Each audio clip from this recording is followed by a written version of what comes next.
अस्सलाम वालेकुम दोस्तों, की हाल चाल है जनाब। तुसीं देखते पे हो अपना देश पंजाब टीवी ते मैं तुहाडा मेज़बान मुहम्मद नदीम खरल। सब तो पहले अपने चैनल को करना है सबसक्राइब ते बेल आइकन ते क्लिक करना है। एक अच्छी ते बेहतरीन वीडियो का नोटिफिकेशन हमेशा की तरह वीरां भरावां ते सज्जनां नूं मिलता रहे। अल्लाह के खास फजलो करम नाल वीरां वास्ते एक ब्रीडर लैके हाज़र होए जिहड़ा मूँह तो 4 तो 6 दंद तकरीबन छिग्गा है और जनाब झोटे की नस्ल जात ते खूबसूरती अल्लाह के फजलो करम नाल हज़ारां महीने दे विचों कदे इस तरह के जानवर मिलते हैं। लैने देने मुकद्दर ने यह जनाब वीरां दे सामने कट्टा है। पहली माली इस कट्टे ने हुण शुरू की है, अजे 6 दंद हुण होया, 6 दंद अजे पूरे नहीं किए। कट्टे की खूबसूरती, कट्टे की क्वालिटी, कट्टे की क्लास और नस्ल जात अल्लाह के फजलो करम नाल हज़ारां झोटियां विचों कदे इस तरह के झोटे पैदा होंदे ने। बाकी लैने देने मुकद्दर ने। शाह काला इक्को रंग का चूड़ा, सिर्फ पुछल का सिट्टा चिट्टा है, अखां भी कालियां, सिर किंगरी वाला काठा च, नस्ल खानदान और यदी पूरी तबीयत जी है और पूरा सब कुछ वीडियो के मौजूद है। यदी माँ सिर नाल खड़ी है, प्यो इसका सिर नाल खड़ा है।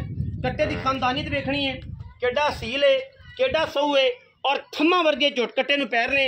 मूँह अजे हुण छिग्गा कट्टा होया है, सिर्फ पुछल का सिट्टा चिट्टा है। आंडा फुटवियां ने कट्टे नूं वीरां ने वेख लैणियां ने। ਜਿਹੜੇ लोग शौकीन ने वो समझते हैं कि इनके आंडा का बड़ा अमल दखल हवाले नाल होंदा है। शौकीनों को पुछोगे तो पता लगेगा। बाकी अगर मैं कहांगा मेरी गल बड़ी लंबी खिंचते जे कि यार नदीम ने गल की सी और इस गल में सच्चाई होंदी है या नहीं होंदी। एक गल अगे मैं की सी कि बूरियां महीने दुध मिठा होंदा है कैलियां का ते कालियां का थोड़ा घट मिठा होंदा है। इस ते भी बड़ी डिबेट लंबी चौड़ी हो गई सी। पूरी दुनिया च करौला पै गया सी, पूरी दुनिया च करौला पै गया सी कि जनाबे वाला अल्लाह के फजलो करम नाल नदीम ने जनाब यह गल की है मैं दोवां दुध दे के आंदा। लेकिन सियाणियां नूं जो पुछो, वड्डियां नूं, बजुर्गां नूं पुछोगे तो आइडिया हो जाएगा कि बूरियां महीं दा दुध ज़्यादा मिठा होंदा है ते दूजियां जिहड़ियां कालियां ने घट मिठा होंदा है। बाकी ये तो समझदारी की गल है, लेकिन समझ लेना ना लेना एक अलग गल है। कट्टे की खानदानी तो वेख लैनी है, सिर काठा च किठ किठ पशम है, अखां कालियां दा, 6 दंद अजे पूरे नहीं होए। पहली माली जनाब शुरू कर दी है ने, मैं करदा पिया। अगर जो रिजल्ट आएगा वो तुसीं भी वेख लेना है, असीं भी वेख लेना है। मूँह का सील है गालबन, मेरा ख्याल है सील है जी। मूँह तो फड़ा फड़ू लेंदा है, मूँह थोड़ा तगड़ा फड़ा पे साना ना भेड़ के किंदे ने, साना ना भेड़ किंदे ने।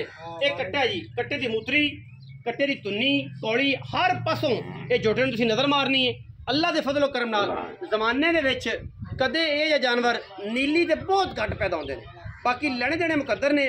कट्टे दी खूबसूरतियां ते खिलौनियां तुसीं वेख लेने। अजे माशाअल्लाह माल दे विच फिरदा है, हुणे ही बाहरों आया है और असीं जनाब वीरां वास्ते लैके हाज़र हो गए हैं। खुड्डा पुट्ठा नस्ल जात ते कट्टे दियां वलैत पुड़ा तुसीं आ वलैत लम्मा माशाअल्लाह अल्लाह के फजलो करम नाल वलैत लम्मा और पुत्तर है माशाअल्लाह। तुसीं तसल्ली कर लैनी आपे ही, असीं भी इंशाअल्लाह तसल्ली करानी है, तुसीं भी कर लैनी है।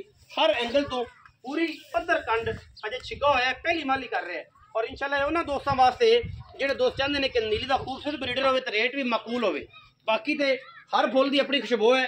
सिर इंशाअल्लाह अं जुड़िया है कि जनाब सिर्फ उंगल ही लंघदी है, दूजी उंगल विचों नहीं लंघदी इंशाअल्लाह। और अजे तक इन्हें मोड़ के अं रख लिया, मोती बना ले ने अल्लाह के फजल नाल।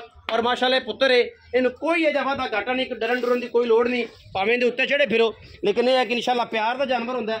किसी भी चीज़ अगर प्यार नाल रखा जाए तो इंशाअल्लाह बड़ी मुनासिब और इंतहाई कमाल का होंदा है।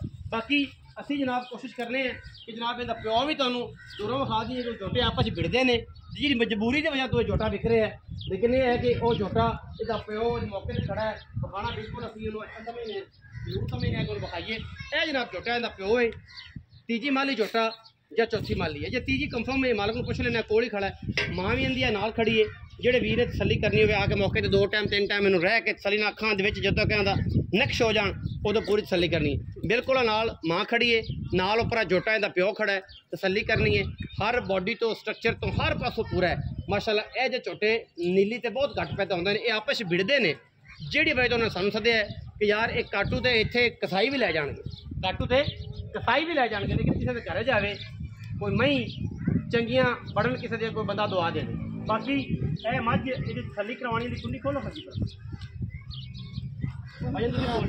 पर हाँ भाई खोली वड्या बड़े वीरे खोली तू। ए माँ जी यदी सुबह है, मैं तकरीबन चौथा है हुण जो गब गब की फिर डोके पाई फिर मेरा गब हो ही कोनी गब्बन है। तो चौथा सूआ है मैं लोग तो रहे नहीं कि दूजे ने चौथा सूआ मैं सूई दे तकरीबन मेरा ख्याल पहली सूए तक दूजे दा ये छोटा पहले सूबे दा 6 दिन तां ही होया ना। हां उम्र तकरीबन 3 साल तो ही खड़ी होनी, 3 साल सवा 3 साल 3 साल तो प्लस है। चौथा सूआ मैं अच्छा ते और जोटा जड़ा बड़ा है वो किनवी माली करदा पे एदा प्यो वो तीसरी है, तीसरी हुन करदा पे कि तीसरी मुक्की चौथी शुरू नहीं तीसरी हुन तीसरी दे विच। अच्छा ये जड़ा कट्टा है आजा भी मियां फिर तेरे नाल गलबात करने सारी माल सारा घर में खड़ा है। कोई बंदा बच्चे आ के यार असि जानते नहीं या तू देखता नहीं तो कोई तसल्ली करनी पूरा घर माल दा खड़ा घर दे विच माशाल्लाह ए पूरा माल। अच्छा इत्थे आवे ना चाचे दे आए की ना है शाहद अली। शाहद अली भाई शाहद अली कट्टे की उम्र तुसीं दस दित्ती, एदा प्यो तुसीं विखा दित्ता, एदी मां तुसीं विखा दित्ती। मां दा हुन रिकॉर्ड भी दस दिओ कि जेह्ड़े आपां घरे चोने पट्ठे लीरे थे मੱਝ ਕੋਲ 18 किलो दुध हैगा गारंटी शुदा जेह्ड़ा पिछले सूए चोंदे रहे हां पट्ठे पुट्ठियां दे पट्ठियां दे चोंदे प्रोटीन तुसीं किहड़ी बेचनी हैं गल ओ दस्से जेह्ड़ी सच्ची तुसीं किहड़ी बेचनी है कि एवें दसांगे 18 किलो दिंदी रही 18 पट्ठे किलो पुट्ठियां दे पट्ठियां ते ए मैं हुन चौथा सूआ किन्ने महीने दी कबण मੱਝ हैगी 6 6 महीने दी कबण ठीक है। अच्छा ते जोटा दा कोई नस्ल कोई खानदान चंगा है चंगा जोटा पाया ये वाला वो तो देख के सजा आपे अंदाजा कर लेने केड़ा ये कट्टा तो 6 दंद हो गया अजे चौगे तो 6 दंद पूरा हो गया। अच्छा ते पहली मंदी हां के दूजी पहली मान ली पहली होनी करदा मौके ते मौजूद मौके ते पैसे कितने पैसे 4 लाख ते 3.5 लाख मंगण 4 लाख ते फाइनल 3.5 लोगों का रहे नहीं कि 4 लाख मंगे तो यार हुण 370 करांगे 72 पूरे 3.5 ला लेना हां पूरा कोई रुपया दवानी ने मंगाई रखा भावें 4 लाख मंगते चाह तो बेचना 3.5 नाम दसा शाहद शाहद अली भाई शाहद अली ने सारा खानदान बैकग्राउंड वेख लिया मझी वेख लिया कैमरे च एक बार फिर विखा देने डिमांड आंदा 4 लाख रुपये है फाइनल आप 3.5 का देना कोई यही गल नहीं कि ये कोई नवी चीज़ पानी है या नहीं पानी कट्टा बड़ा पुत्तर है माशाल्लाह पुत्तर और बाकी नसीब होंगे हर बंदे दे कि यार इन्हें विकना ना विकना किस घरे जाना है ये मेरा अल्लाह जानता है। असी तुहानू अच्छे जानवर की कलैक्शन देनी है खूबसूरत जानवर देने ने वीडियो अच्छी लगी वीडियो को लाइक करना है शेयर करना है कॉमेंट करना और अपनी राय नाल सानू जरूर आगाह करना है। पाकिस्तान जिंदाबाद पाक आर्मी हमेशा जिंदाबाद।